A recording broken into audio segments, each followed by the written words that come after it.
Hello everyone, and welcome back to another episode of the Cup of Joe with Joe and Joe podcast. Today, got something a little bit different for you.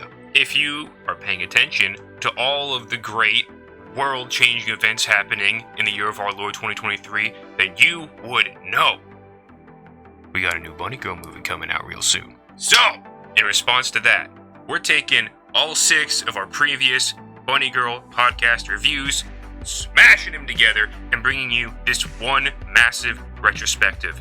So go on, grab a drink, grab some popcorn, snuggle up in a blanket, get real nice and cozy, and buckle in for this. Oh, good Christ, what is that, like an hour and 40 minutes? It's a long time. We got like an hour and 40 minutes of Bunny Girl talking for you. Put on your second monitor, play a game, do whatever it is you're gonna do. I just hope you enjoy us two Joes bantering about Bunny Girl Senpai. With that being said, let's get into it. Mwah! When your friend texts you and says, "Yo man, you gotta watch Rascal Does Not Dream of Bunny Girl Senpai," even as a weeb, you're a little hesitant. You wonder, oh man, am I really gonna do this? But you think to yourself, man, he's my bestie, I gotta. And then when you sit down and you get through it, you realize, God damn it, I'm happy he recommended that to me. Another person successfully bunny pilled. Moving on from that, Rascal Does Not Dream, Bunny Girl Senpai. Yes, I know, it's a very long title, and we are contractually obligated to say it every time we refer to it as such. Anyway, we're breaking this shit up into arcs. First 3 episodes, we're dealing with two main characters. We're dealing with 2 main characters. We got Sakuta, our main guy who we follow, and then in this arc, the other main character, Mai Sakurajima, the quintessential... the quintessential bunny girl of the series. Now, Joe, real quickly, how I came to this. I'm browsing the different streaming services, your HBO Maxes, your Hulus, your Netflixes, your Hoobastanks, etc. Old joke, yes, I know. And I come across the thumbnail for this show, Rascal Does Not Dream, Bunny Girl Senpai. Again, that contractual obligation. And the thumbnail is an anime girl in a bunny outfit. I'm like, what in the hell is this? So I was like, all right, let me click on this thing. Let me see what's what. I'll admit, Joe, when I started watching the show, there may have been little devilish intent in my heart. I was a little curious to see how exactly far the show would go based on its title. However, I only stayed because of what followed. And it was nowhere near as funny as I thought it was going to be. But the writing in this show, the characters, and even some of the music, Joe. Oh! Mwah! Mwah! Chef kiss, Italian hands, too Italian for another podcast, baby. I watch Bunny Girl Senpai for the plot. That is all we watch it for. So a little bit about the premise of Bunny Girl Senpai, for those who have no idea what the fuck is going on, and who might want to hear about it before they jump into it. Premise of the show. Sakuta, our main boy, he's just kind of like walking around one day. He's in a library, he's checking out some books, he's reading, and then he looks up and he notices something a little strange. There's a girl in a bunny suit. And if that wasn't strange enough, it doesn't seem like anyone else but you, you being Sakuta, can see this person in the library. And then all of a sudden, Mai notices that he can see her, and she's like, oh, you can see me? And he's like, yes. And she's like, all right, well, bye. And he's like, what, huh? It's a great setup. It leaves a lot of room. It piques your interest. You're kind of like, what the hell's going on? And we come to realize, slowly but surely, people are forgetting about Mai-san. Not just her name or who she is, but her very existence is disappearing. The main supernatural element of the show is something called puberty or adolescence syndrome, which is magic or science or some other kind of weird timey-wimey, wibbly-wobbly, whatever you want to think about it as, that is just kind of like the fantasy vehicle that drives the plot so the characters can react to the plot and interact with each other. It's not so much the fact that you go into this show and you're expecting like, oh my god, I'm here for all like the crazy science or the cool magic. It's like, no. Everything about that with the show, while it's there, is played down pretty hard. So again, no one can really see Mai. It's not like Fantastic Four Invisible Woman bullshit. She's just like, it's sad. It's not as cool as that. She can't turn it on and off. It's something that's happening to her, and she has to try and figure out why it's happening, see if she can figure out how to stop it with the help of Sakuta. Them getting to know each other is the secondary effect of what happens when Sakuta decides, you know what, I know what's going on here. And Mai-san's like, how can you know what's going on here? He's like, oh, well, something similar happened to me. We get the backstory a little bit of Sakuta about kind of what happened with him, because he himself experienced puberty syndrome as well as his little, adorable sister Kaede. That's the general premise out of the way. We're getting to know Sakuta and Mai, trying to figure out what the hell is going on with Mai, why is she disappearing from everyone's vision and general memory, like no one even remembers her, no one's heard of her, no one knows what's going on, which is even stranger because Mai Sakurajima is a famous actress. So it's really strange that no one actually knows what the hell is going on and why she's disappearing from everyone's memories. The explanation that we get is they use physics to explain what's happening, and not just like general physics. They go into like quantum physics. For my physics nerds out there, which are probably not a lot of us, it's fucking cool. It's actually really fucking sick. And the one who explains it is Big Mommy Futaba. Love her so much. She's a really cool character. She plays like the smart, sciencey person, very shy, quiet. Is basically one of Sakuta's best friends, and I'm actually blanking on his male best friend. Yeah, same here. Doesn't matter. He's got a guy best friend. When we get to Futaba's arc, that's when he kind of gets important. Yeah, I want to talk about real briefly anime art style and animation. I think this one does some mediocre stuff. They might be sitting there thinking, Joe, what the hell? I thought you really liked this thing. You're goddamn right. However, the show isn't really sold on its visuals. Obviously, you have nice character designs. You can always tell who's who from a glance, whether it's Futaba in the lab coat and the glasses, or the ponytail later on, whether it's Mai in or out of the bunny suit. Sakuta even has a distinct enough look about him, even with his hairstyle. And like the eyes of these characters, I don't know about you, Joe, but there's something about the eyes of all these characters that every time, like if I see an eye from this show, I immediately know what it's from. I'm like, yep, that's Cloverworks, Rascal Does Not Dream, Bunny Girl Senpai, and with the contract. It's just something very distinct and noticeable that I can always tell what this is from. And again, the animation isn't crazy, but it's perfectly serviceable. Like, it doesn't need to go crazy. This ain't no fucking Demon Slayer out here, you know? Like, you got no 360 camera whipping around and people using different forms of chakra and shooting off massive lasers from the butt or anything like that. It's like, no. The fantastical elements are just there for character interaction and plot development. And then everything else, incredibly rounded. Moving on from that, we gotta fucking talk about this writing, my man. It's so refreshing in the world of anime, watching a show and seeing characters who aren't the most melodramatic pieces of shit that the world has ever seen. Just the absolute dry charm of Sakuta and Mai and their chemistry between the two of them. And you're just like, oh, what is this? Talking to each other? What? That's illegal! They can't do that! The characters are very realistic. The dialogue is not awkward. It's casually funny. Like, it's funny without trying. It's realistic, which I really, really like. And it's quick, too. It's not, you're not droning on. There's not these crazy monologues. The humor comes when you least expect it, and I really, really appreciate it. And there wasn't anything throughout this whole show, really. Like, humor always hits for me during this show.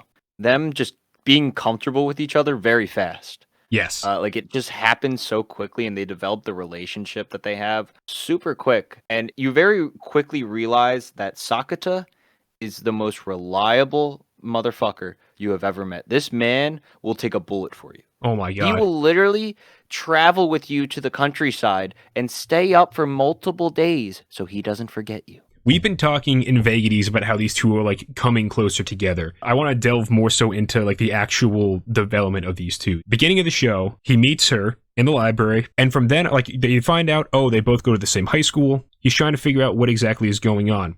They come together because he can relate to her, being that he's had his own bout of adolescence and or puberty syndrome. He's trying to help her get to the root of whatever is causing her puberty syndrome, and then going to try and help her resolve that somehow. They try a couple of different things. Eventually, we find out she's trying not to go back into show business to spite her mother because her mother did some kind of shady stuff that she didn't want to do as her manager in the acting world. She's trying to be a punk, basically. The, I guess, quote-unquote physics explanation of this is they use the example of Schrodinger's cat. Unless you observe something, you can't tell whether it's alive or dead. So people are no longer observing Aisan.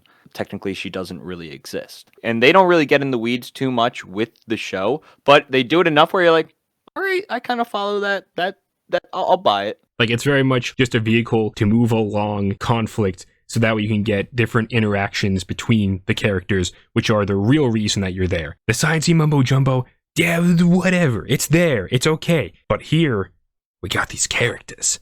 And these characters got some fun dialogue for you kiddos, alright? You're gonna stay for this. Anyway, to try and solve this, Sakuta and Mai are realizing more and more people cannot observe her. They're like, okay, well, you know what? Let's just keep going until we find some people who can see you, who can remember you. And so they just go on a train journey and they just hop from town to town to town to town, getting further and further away from where they live to just try and see if anyone remembers her. Eventually, they wind up many towns away. They have to spend the night somewhere. Sakuta doesn't end up sleeping because he's next to my son and he's a little... He is in the fucking zone. He is ready to protect at all costs. He talks to Futaba and he realizes sleeping is the catalyst for forgetting.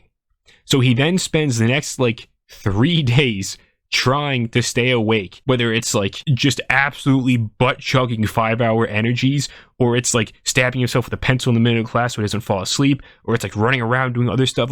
He is killing himself because he does not want to forget Mai. Mai notices this, sneaks a little something to his drink, and forces him to fall asleep. And it's one of the most heart-wrenching scenes where Mai is just going, you tried your best, I really appreciate it, you have to sleep now. And Sakuta is very upset with this. He's like, no, I can't. I don't want to. You can't make me.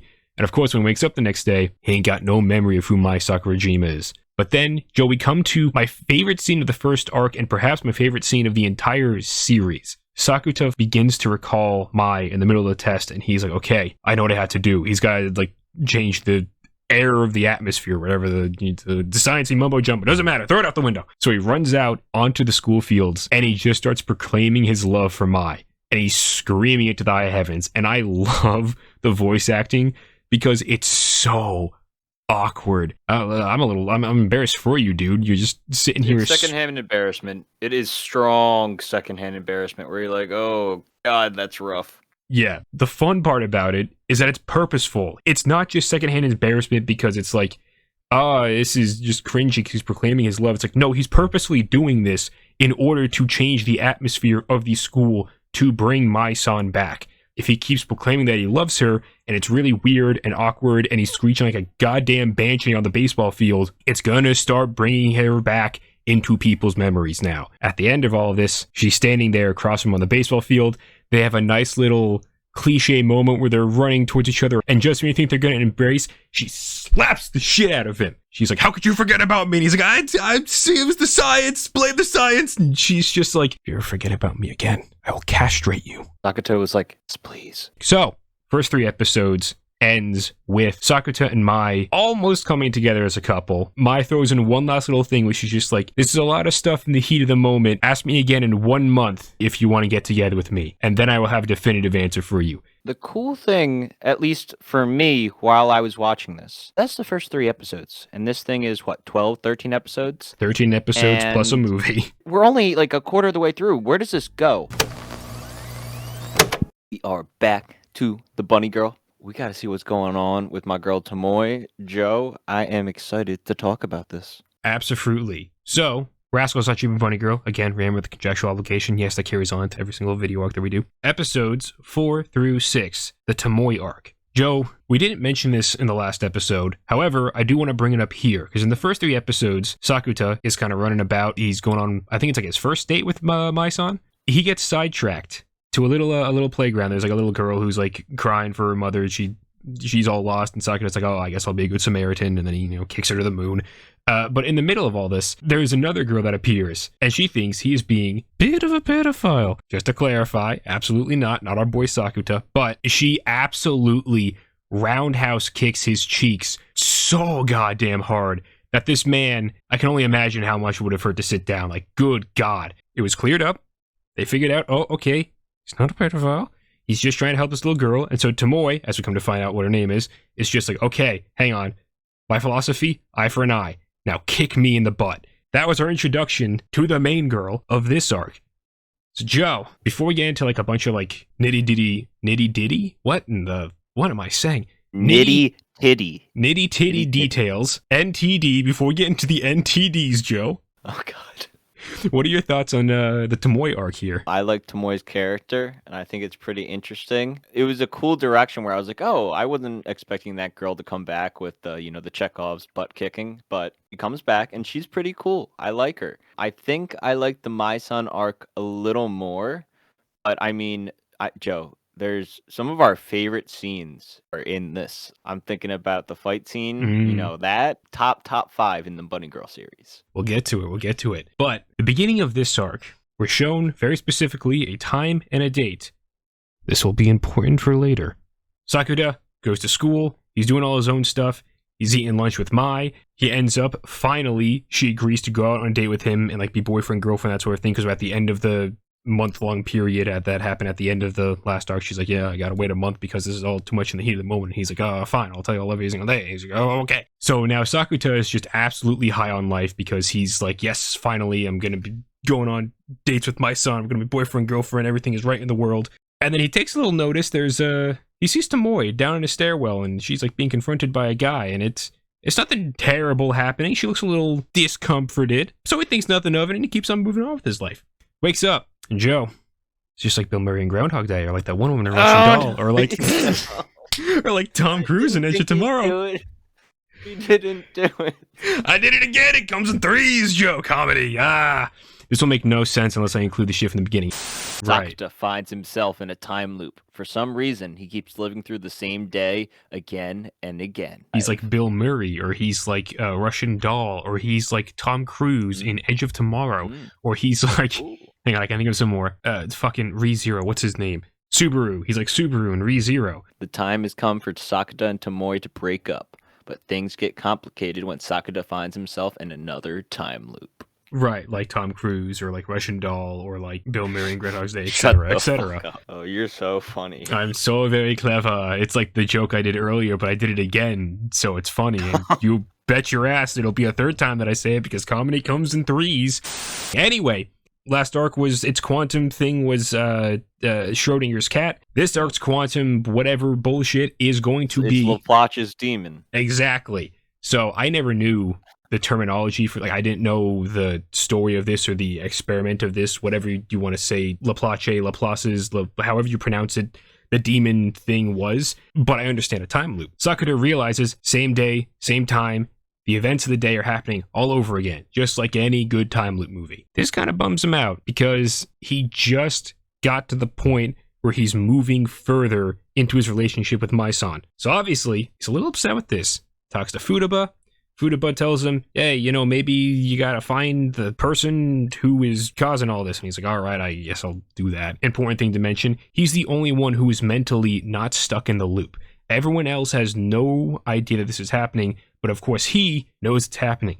Why is this? It is because, as Futaba explains, these two characters entangled themselves through the butt kicking that they were able to both go through the days and not lose their memories. Quantum entanglement, baby. It's all it is. I mean, it's simple physics, ladies and gentlemen. It's very simple, very easy to understand. I couldn't understand how you don't understand it. Her and Sakuta start dating, or fake dating. Mai's like, all right, fine, I'll let this hoe come in. I'll watch yourself. Eventually, the whole plan is, okay, we're gonna do this for a couple of months, and then we'll break up, and puberty syndrome will be solved. Woohoo! Time comes for them to break up, and it's like, ooh, it's not working anymore. But like days have been going forward since then, and now it starts in a time loop again on the last day, and you're wondering, like, I wonder who's controlling this. Surely it couldn't be the girl who was doing it in the first place, but it is. It's totally her again. She's like, I don't know what you're talking about. This is my first time doing this day. Damn, like she really faked that. That's kind of a little psycho. Yeah, it's a little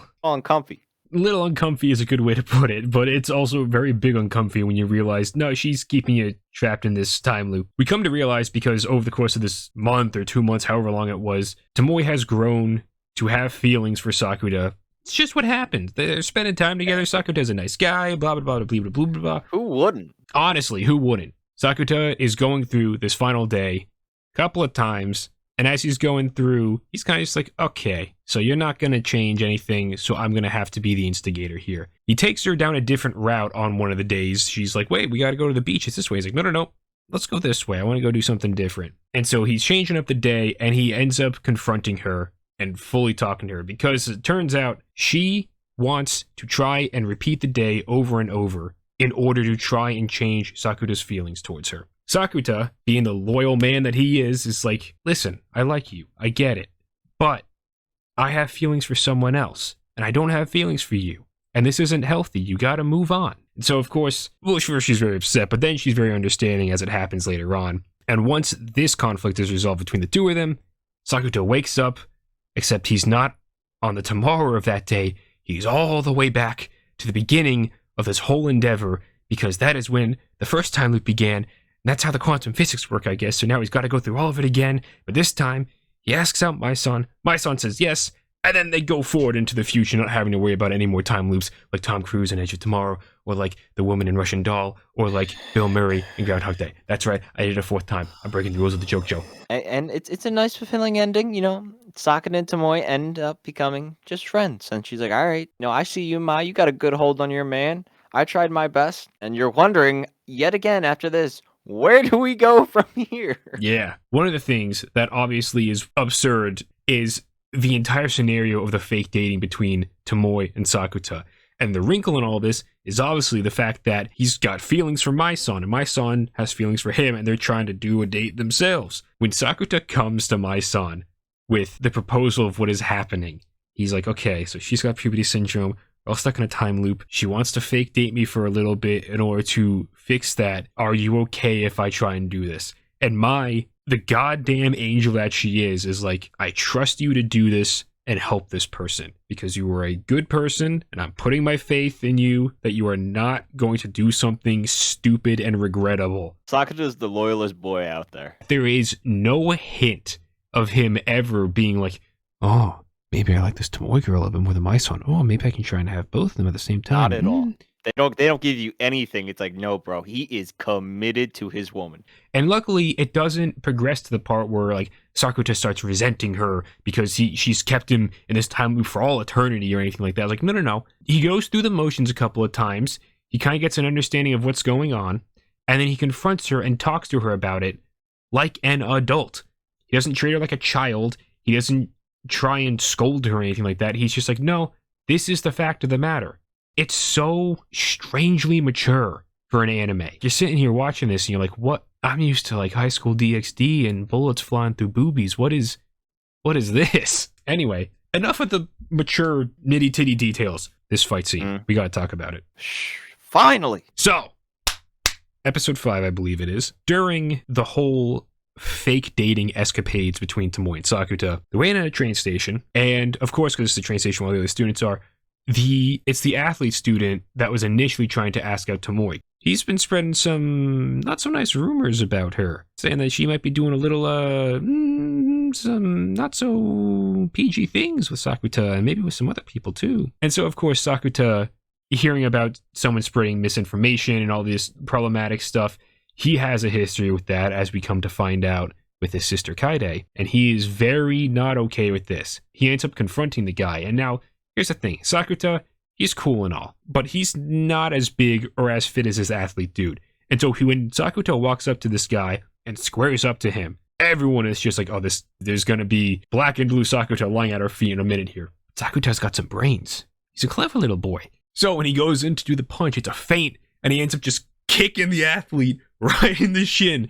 That drops him, and then I think, doesn't he like use his shoe to kick him in the face then too? He just did a little like, ugh. Yeah, because he stepped in dog shit. Yes, which is a great line when he's talking to the guy and he's just like, by the way, you might want to wash your face. I think I stepped in some dog poo. And he's like, oh God. The confrontation between the two of them, it's not really about the physicality of it. Like the conflict between them is the fact that this guy is being an asshole and spreading rumors about Tomoe. And so to dispel those rumors, Sakuta looks him dead in the eyes and just shouts, I am a virgin. The fucker looked hard doing it too. Like, I've never seen anyone be that tough and yell, I'm a virgin.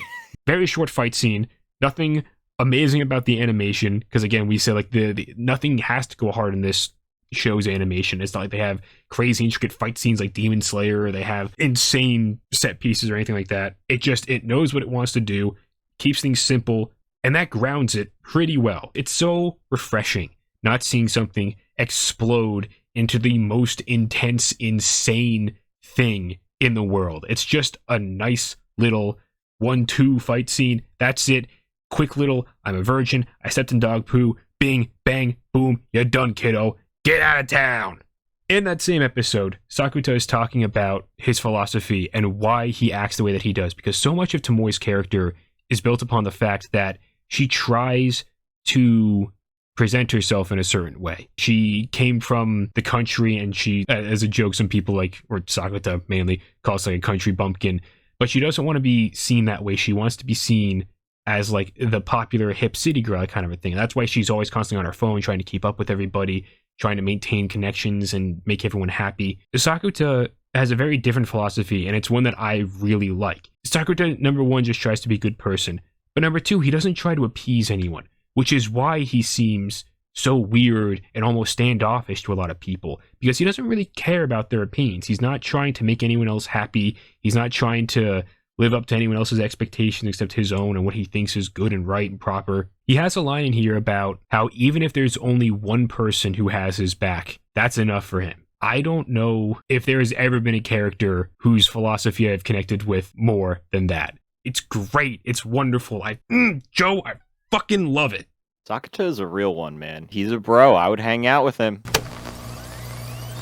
We got to talk about Futaba tonight. We're talking about Futaba's big arc, and it's very important. This is personally one of my favorites. I like Futaba quite a lot. But Joe, what do you think about this arc? I am inclined to say I didn't think that I would like this arc as much on revisiting it, but the more I think about it, the more I'm just like, no, this is actually pretty good. So arc 3, dealing with Futaba. First 2, we had Mai, and then we had Tomoe. Now we're on to the best friend. She's one of the original trio, I guess you could say, between Sakuta, our main boy, Futaba, the main girl, and then Sakuta's best friend, other boy, whose name we still do not know and will never know in perpetuity. Amen. One thing that right off the bat that I love about this arc, started to get a sense of like after the arc with Tomoe, I was like, okay, so this is going to be, new girl, new physics explanation, new weird supernatural funky thing going on, and they're all going to fall in love with Sakuta. Although there is, some love interest in this arc, main thing that this focuses on is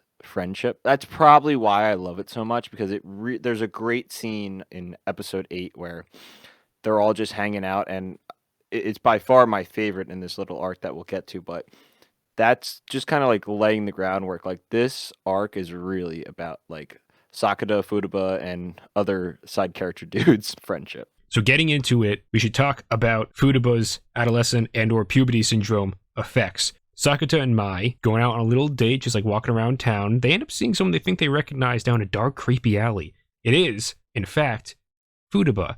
And they find her in an internet cafe or a manga cafe. One of the two. It doesn't really matter. They find her somewhere she's not normally around. And they're like, what the hell are you doing around here? But the twist is that Sakuta's talking on the phone to Futaba. But when they find the Futaba in the cafe, she's all not talking on a phone. They're like, what is this? And so Futaba, being the smartest character in the show that she is, immediately puts it together. She's like, oh, you're talking to me on the phone, aren't you? And he's like, yeah. And she's like, uh-huh. And you can see me here? And he's like, yeah, still yeah. She's like, oh, okay, time for the quantum explanation bullshit. Here we go. Yeah, I'm blanking on what was the reasoning that they gave for what was happening? From what I remember, Futaba was one of the first girls to develop in their school group, like amongst all the other girls. And so she has like one of the most womanly figures from a very young age. And she doesn't like that all the guys are like noticing that and staring at her. And she's kind of like, this kind of fucking sucks, dude. But at the same time, another aspect or another part of her craves attention because she doesn't really ever put herself out there. She tends to spend all of her time stuck in the lab, always explaining to Sakuta quantum entanglement. So she starts posting lewd images of herself, like on different apps, whatever they might be. I don't know. They don't explain them to us, as a way to try and garner attention. And like the one part of her enjoys the attention and the other part of her hates herself for sexualizing her body in that way. And so because of this utter dichotomy, instead of just developing a split personality, she literally splits into two people. and they cannot observe each other, or they're afraid to observe each other. It's weird, sciencey, mumbo jumbo BS. Either way, they never actually come face to face in the show because, I don't know, the universe would end or something. Yeah, I think this one had the weakest physics explanation. But one thing that I also thought was really enjoyable with this is like usually when they have these like, doppelganger episodes, whether I mean, it's kind of like a trope in anime, but it's also just a trope in media. A lot of times they'll make one good and one bad.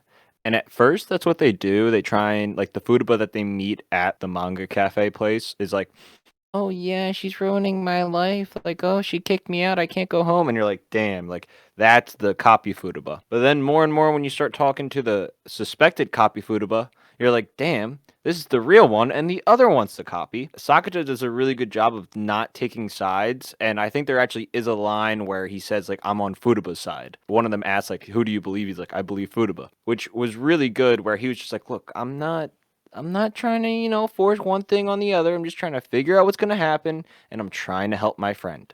Yeah, it's, again, a lesser writer probably would have been like, hey, let's make one of them bad and one of them good. And then he just gets to take a side, and then we can fight off the bad one in whatever way we're going to do, and maybe he'll kick them in the shin when he goes in for the fake out punch. It's like, no. They're both Futaba is the point that is very clearly put across. Like, both of these are aspects of the true Futaba.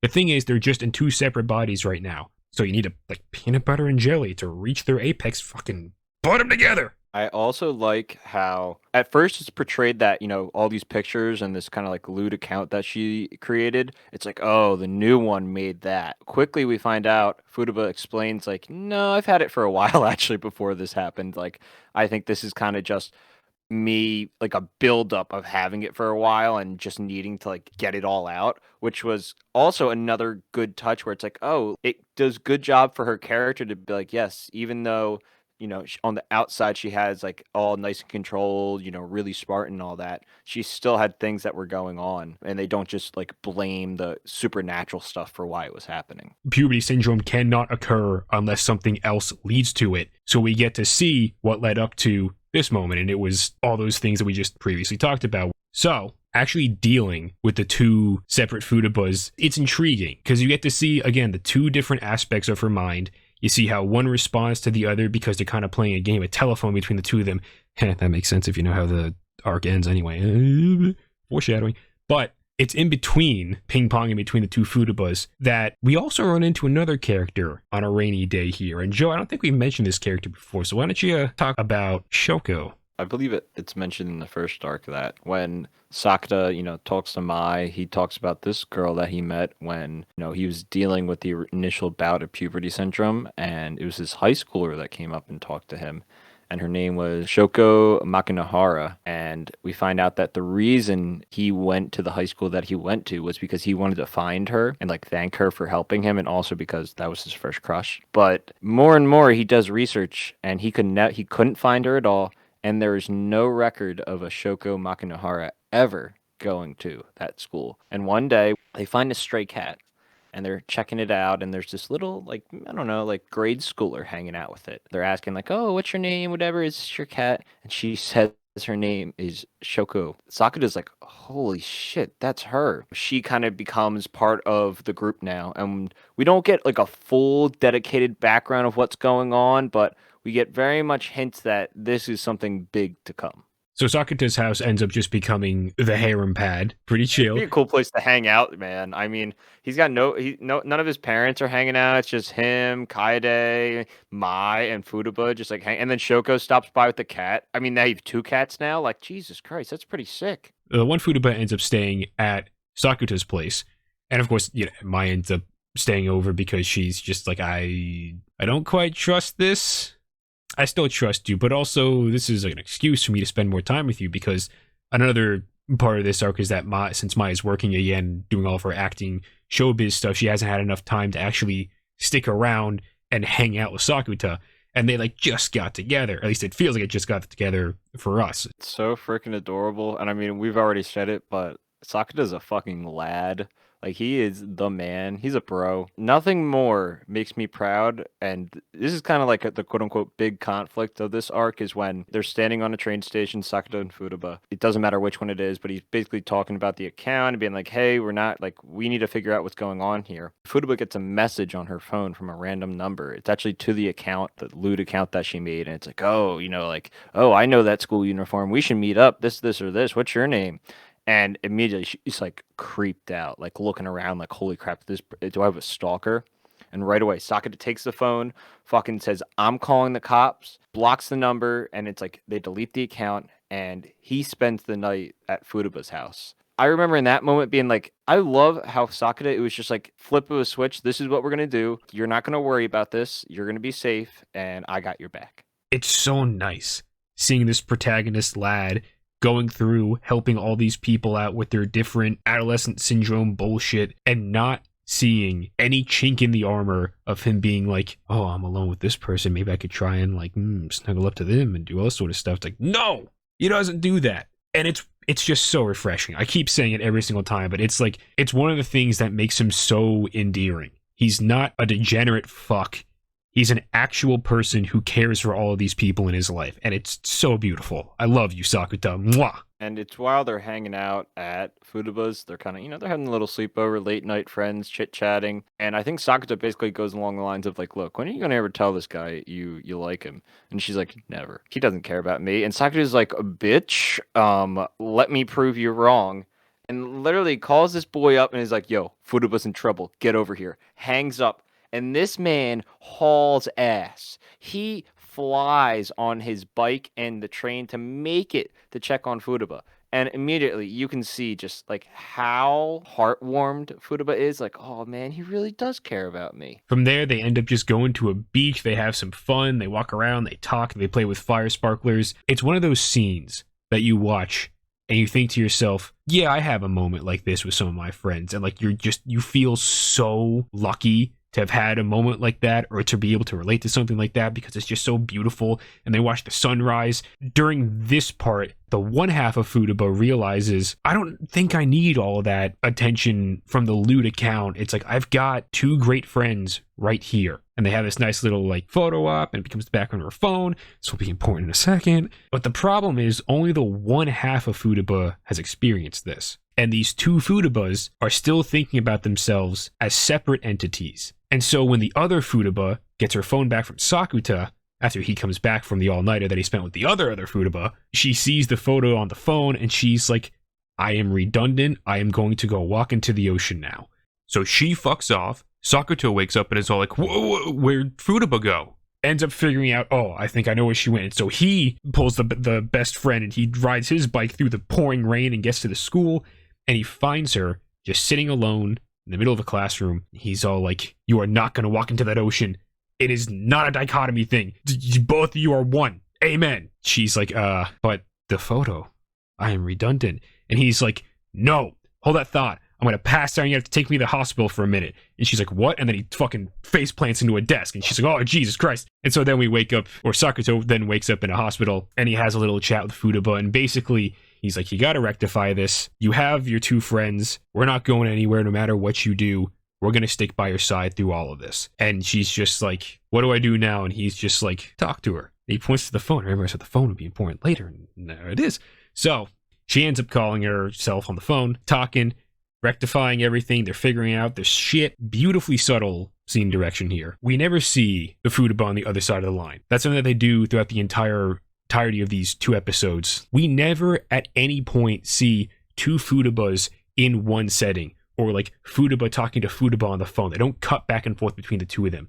Futaba, when she's talking to other Futaba on the phone, we just assume that they're talking because she's responding to someone. It doesn't go insane sci-fi because that's not the point of the show. And keeping on line with that, to not make it too sci-fi, we never see them merge. We see Futaba talking on the phone. We see Sakuta looking content with himself and with what's going on right now. And then we hear the clatter of a phone. And we cut back and Futaba's not at the phone booth anymore. And he walks over, picks up the phone. He's like, you all good? And Futaba's on the other line just going, I think I figured it out. And it's not we, it's I. Because the two are now one and they will always be one. And it's good shit, Joe. Some really good shit. Not just could that have been the final scene and been like, wow, this is a great ending. We get an even cuter one where the three of them, all dress up in their nice little outfits and they go to like the firework festival. And, sometimes in anime, like, confessions of love and all that stuff can be a little cringy. Or it can be Sakura yelling, I love Mai and that I'm a virgin outside of this in the schoolyard. But this, we're watching the fireworks, it's Futaba, Sakata, and other dude. And Futaba just gives, best friend a little tug, like, oh, come here, I need to whisper something to you. And we don't hear she whispers. We see, like, the guy make his face. And she basically says, like, look, you don't need to respond. I did this for me because I just needed to tell you. Like, it's all right. And I love how he didn't try and, fake anything, make it seem, like, give her any, like, oh, maybe there's a chance or anything. He's like, no, thanks for telling me. You're a great friend. And, just a good, again, like, really, this arc is all about friendship and the little dynamic trio that we have here, because in a lot of anime, the trio, the boy, girl, like, the trifecta is, like, the big thing. But I like how in this one, it's there, but it's not the huge overlapping, like, big part of the story. Rascal Does Not Dream of Bunny Girl Senpai. Again, contractual obligations. We've been over this. It's arc 4. You should know this by now. Episodes 9 and 10 make up the Nodoka arc.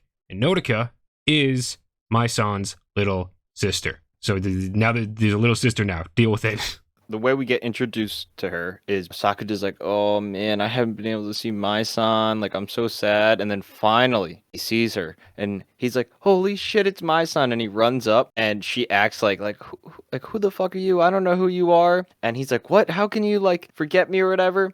And you hear her talk like, oh, there's no way big sister would date a guy like you. And you're like, huh? And then this other girl walks in, this blonde hair, whatever, and immediately steps on his foot.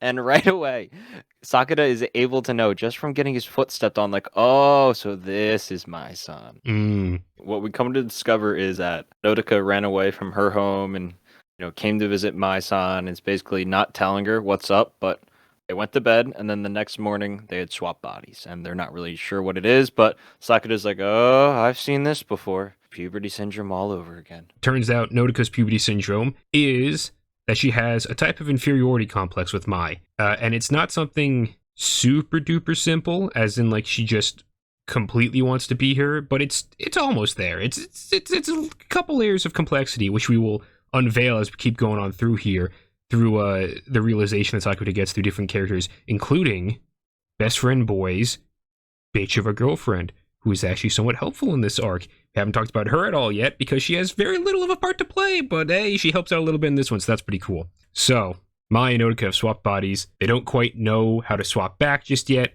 so they gotta figure out how to do that. But in the meantime, we got school to get to, baby. Remember, we're in high school. Mai and Nodoka's body has to go off to her school, and Nodoka and Mai's body has to come with Sakura to their high school. You don't really see what goes on in the high school, but I believe at the end of day 1, Sakura takes Nodoka and Mai's body to the beach, and there is one of the most iconic scenes for me in all of romance anime. So Nodoka and Mai's body playing around in the ocean, and she had just taken off her tights from her school outfit, and so, not to get them wet or whatever, and Nodoka is just sitting there staring at her legs, and immediately Nodoka in Mai's body picks up on this, and she's just like, dude, you're staring a lot at my legs. And he just says to her, I want them to sandwich me. And she's just like, what? And then he just follows that up with, I mean my face specifically. And Joe, I don't know about you, every time I hear that line, I throw my hands up like I'm on King Dakar, and I just squeal like a little pig, kicking my little feeties. I'm like, this, oh God. I know I've talked about good writing in the past with this, but this may be the peak of Bunny Girl's writing, Joe. This line right here. Sakura keeps it real and just tells you how he's feeling.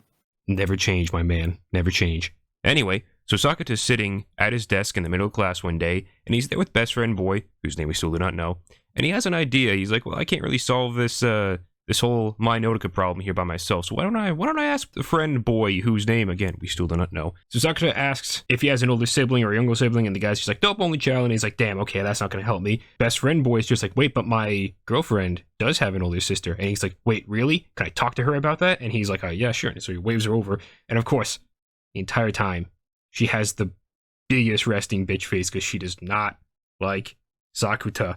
He asks her, he's like, hey, you got a big sis? And she's just like, yeah. And he's like, do you love her? And she's like, no. He's like, oh, do you hate her? And she's like, no. He's like, what?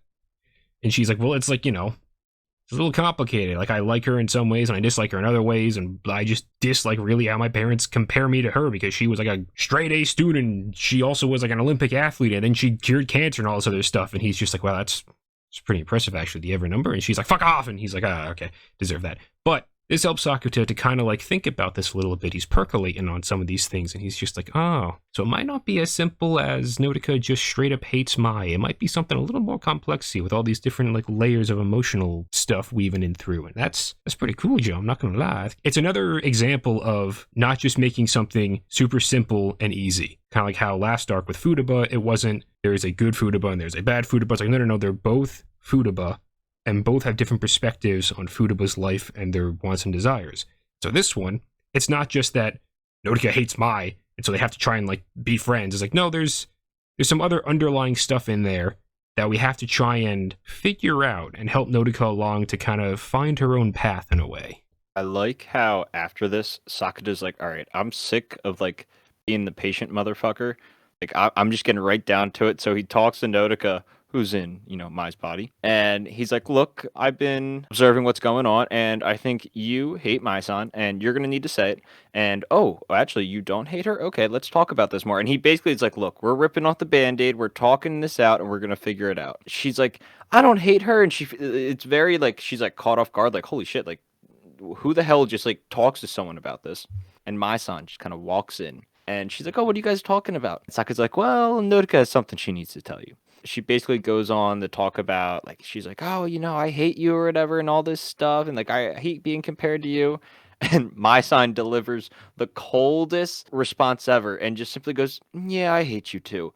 And just, I'm like, oh my God, fucking Mai-san with the nail. Unfortunately, this doesn't immediately resolve the problem, and they're still in each other's bodies, so they got a little bit more growing here to do. So in living each other's separate lives, Nodoka, in Mai's body, goes off to do one of the only commercial photo shoots that she has to do in this week time span that she's got going on. In trying to do it, she has a panic attack in the first take, and they had to call it for the day. So Nodoka not doing too hot in Mai's body. She's kind of understanding all the different stuff that Mai has to do, all the people that rely on her, all the different kinds of pressure that she has on her constantly, and it's taking its toll on her. After Nodoka has her little panic attack, we then flash to Mai-san. Again, she's been training, doing all this stuff, and we also learn a little bit about their backgrounds with their parents and how Nodoka's mother is, like, kind of jealous about how successful Mai-san is, so she just threw Nodoka into, like, the celebrity life, like, you need to be as good as your stepsister, like, I can't be shamed. So Nodoka has all this pressure on her now.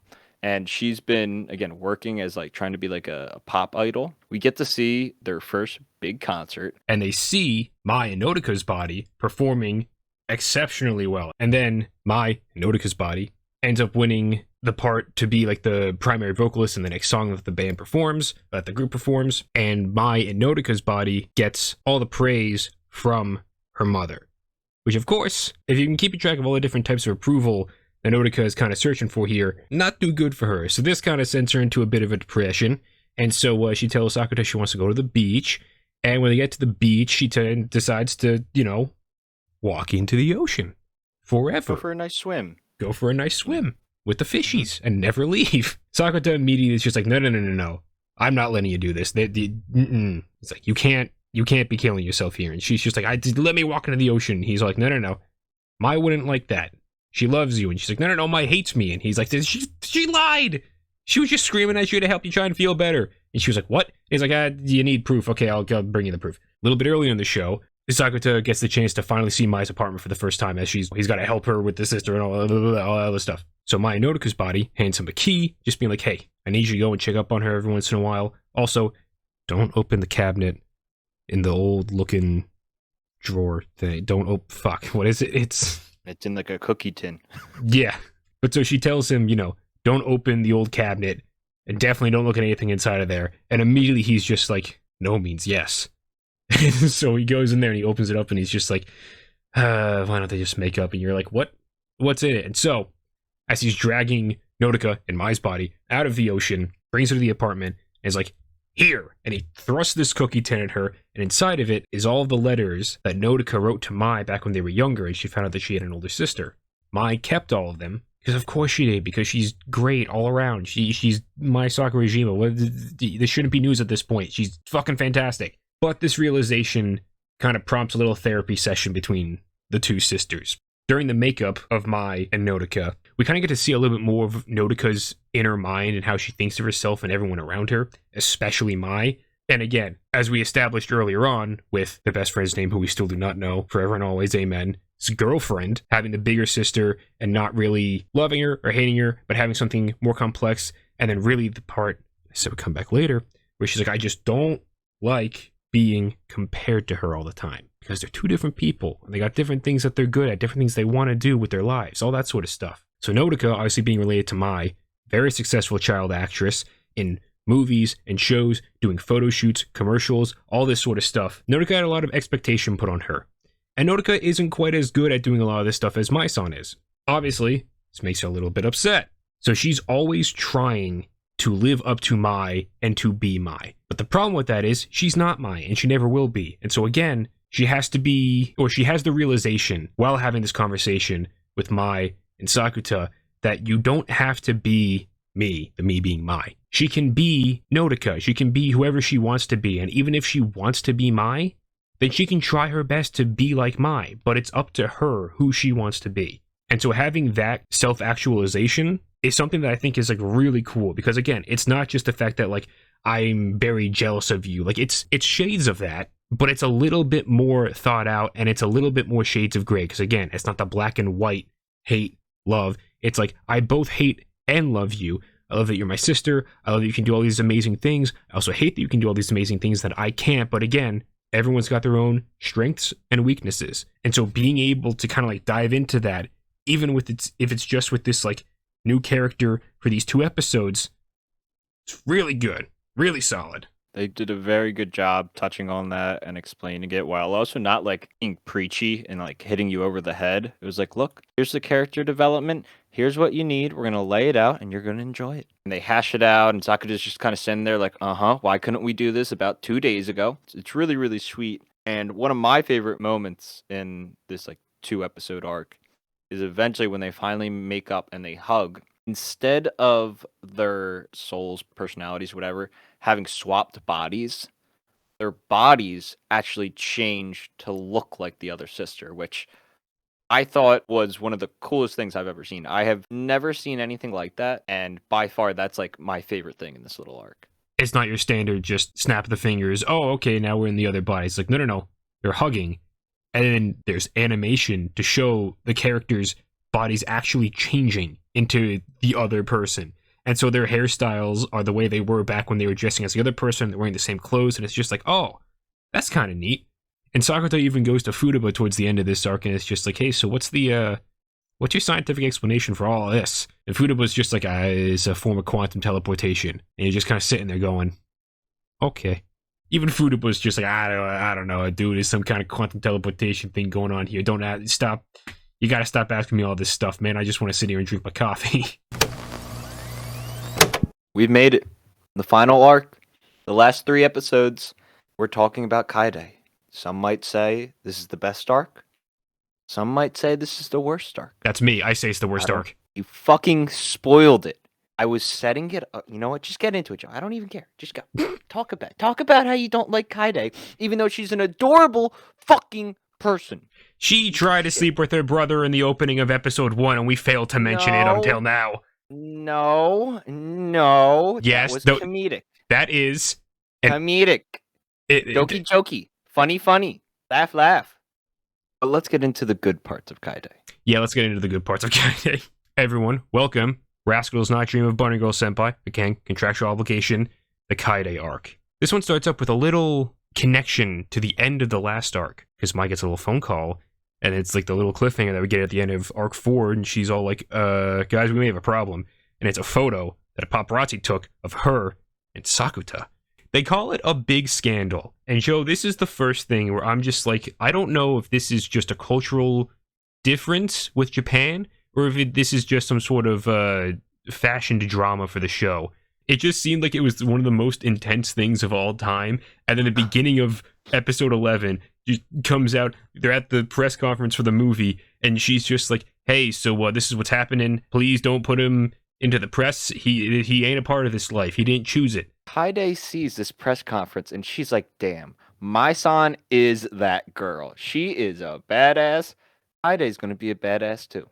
So she goes, gets her little notebook, and writes down some goals, and then Sakura comes home, and Kaide's like, Sakura, brother, let me show you something. And he's like, oh, shit, what the hell did you do now? And we see her little goals, and they're freaking adorable. Part of Kaide's puberty syndrome stems from the fact that she was getting bullied at school, but it was not traditional bullying, it's the cyberbullying that follows afterwards, which is the reason why, again, I don't know if we ever mentioned this, but Sakura doesn't have a smartphone, and neither does Kaede, because he chucked it into the ocean so as to protect Kaede from all the different cyberbullying that was coming in, so as not to hurt her, because every single hurtful comment that she was getting on this phone, cuts, bruises, that's it. There's no third example here. It's just cuts and bruises that would start appearing on her, and obviously, that's not good. So Kaede now is like, okay, let's see if we can start remedying some of these things. Answering the phone being one of the first ones that she wants to try and do. One person that helps out with it is our loving my son, of course. Of course. And I just love how these two interact, how it's like Kaede has fully accepted her as like a big sister, and my son really just like cares about her. And there's a point in, I don't know what episode it is, but it really says to like my son, like, I appreciate how much like you're helping out and like you care about Kaede. Like it means the world to me. Yeah, she really does just treat her like her own little sister. And then again, no surprise here, because my son is just the best in pretty much everything. Even stepping on feet. Even stepping on feet, especially stepping on feet. Anyway, not important. After Mai helps with the phone bit, Katie passes out because, oh no, it's too much effort. And everyone's just like, oh no, she's so cute. And I'm just sitting over here like, fucking get good, son. It's fucking heartless. So after Kaede does her little passing out thing, the rest of the story is pretty much just like, okay, so Kaede really wants to try and get outside because she's been stuck in the house this entire time. Stuck isn't probably the right word. She's kept herself in the house because she doesn't ever want to step outside. She's very afraid. She is what is it, agoraphobe? Is the people who don't want to go outside? Correct. That's impressive, Joe. I see. I may not know. Oh, you do use that brain for something. I do. And it's for talking about anime like this one. Anyway, so Kaede is an agoraphobe, doesn't want to go outside. However, as Sakuta mentions, he feels that she knows she can't do this forever. And so she's trying to get herself back out there. We get a nice little scene where Kaede's just like, okay, so my plan, get dressed real cute, take a short break, put on some nice shoes, take a short break, latch on to Big Brother, take a short break, recharge Big Brother's energy, take a short break, and then, with Big Brother, go outside. So we get that scene, and it is very cute because Kaede is absolutely shitting herself, being like, I don't want to step outside, and Sakuta, being Sakuta, did a little fib because he lied about when they were actually stepping outside, and then all of a sudden she's stepping outside, and she's like, oh my god, I'm outside, and this really starts to help her out. The next day, she made it to the elevator. The day after that, to the bottom of their apartment complex. The day after that, they were able to go over to Mai's for dinner. So Katie is on this absolute redemption arc, getting out there, doing her thing. It's during this, though, that Kaede gets a little overwhelmed. And it's here where we get more of the backstory, the full story of what is going on with Kaede's puberty syndrome. One of Kaede's like grade school friends that hasn't seen her in a while. And Sakuta, and it's like, hey, I haven't seen her in a while. What's up? And Sakuta's like, hey, she's still not ready. She's trying. Maybe that time will come, but I appreciate you checking in. And they're having fun at the beach one day. She shows up, and Kaede has no clue who she is. Mai and Nodoka are there as well, and they're like, what's going on? And then finally, Sakuta takes a deep breath in, and he turns and he goes, Kaede doesn't have any of her old memories from before the puberty syndrome. And then, boom, the episode ends. This is my second time going through Bunny Girl Senpai, and I completely forgot about this. So when this happened, I was like, oh shit, I forgot about that. That's fucking crazy. So the Kaede that we've known for the entirety of the show, who appeared about 2 years ago, is a completely separate personality, entity, person, whatever you want to call it, from the original Kaede that, you know, was born and grew up for the first like 13, 15 years of life. During her puberty syndrome, she had some weird dissociation thing and then woke up one day and was just this completely different person. And Sakura even mentions like the way she talks is different, the way she eats is different, the way she puts on her shoes is different. Everything about this person is different. And Sakura, of course, being a little bit overwhelmed by all this, is just kind of like, I'm what's going on here? I'm gonna go to the beach and throw my phone in the ocean. And this is where we, of course, wrap around back to the first time he ever meets Shoko. And this is high school Shoko, not middle school Shoko who found the cat back in the third arc. It's confusing. We'll get a timeline out later on. Trust me, it's a lot. Anyway, it's in this flashback that we see Shoko talking to Sakura and telling him, hey, you've been going through quite a lot, but I'm here for you. I think we're here in this world to try and be kinder every day. That's what all our life experiences are for. And since you understand what Kaede is going through, like you've seen what she's been dealing with, you can kind of understand that maybe she's not exactly the same person as she was. And he's like, yeah, okay, that makes sense. And he goes on back to Kaede, gives her a little notebook, and Sakura asks her, hey, you know how to spell your name? And she's just like, yeah, I've been looking at the different books and seeing the way Kaede wrote her name. Is no, but how do you want to write your name? And Kaede has this breakdown, just being like, oh my god, you finally understand, I'm not the same person. And he's just like, yep, I'm here for you. This is the part where they finally move out on their own, because as it turns out, all the weird shit that's been happening to Kaede has made the mom go a little crazy. So she has her own mental breakdown, and the father takes the mother off, and they basically go live on their own to try and recover, because it's just too much. So that's why in the series, Sakura and Kaede are living on their own, because Sakura is taking care of Kaede and the father is taking care of the mother. This background, it's really sweet because Sakura just really grows to love the new Kaede. He basically just accepts that probably the old one isn't coming back. But when we first get that pass out, we start getting hints of the memories are going to come back. Eventually, Kaede still hasn't gone to school. Sakura's like, look, let's just go have fun. We're gonna go see some fucking pandas. And they have a great time seeing the pandas, and Sakura buys her a yearly pass. It's just freaking adorable. And on the way back, since she's not familiar with the area, because she hasn't left the house in 2 years, Sakura's like, oh yeah, we're gonna take a shortcut. She's like, all right, cool, I believe you, dude. And he ends up just taking her to the school, and they're walking around it, and she completes her goal. It's like, oh wow, I mean, like, is this gonna be like a half check mark? And Sakura's like, no, you did it. They're all excited for the next day, and Sakura goes to wake up Kaede, which was the first thing that should have been like, all right, something's off, because that never happens. It's the other way around. Immediately, even just from her voice, you know, oh shit, she's gone.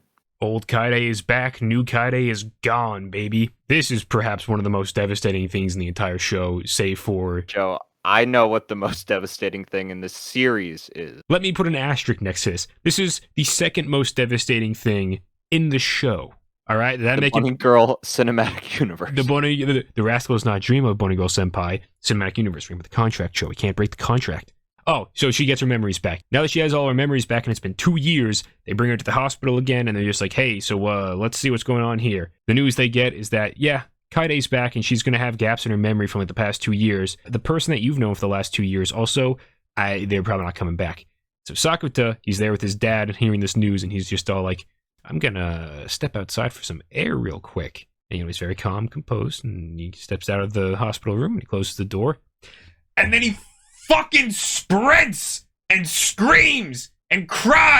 There's one scene where it's a frontal view of him running and his arms flailing, and I immediately thought of like the Simple Titans and Attack on Titan. I'm like, oh, he looks insane. He look for Sakura. Yeah, he looks utterly insane, and it's absurd. And like he gets out, and it's raining, and like it's downpouring, and he falls to his knees, and he realizes the scar in his chest is reopened up, and he's like, "Why now, God? Why have you forsaken me?"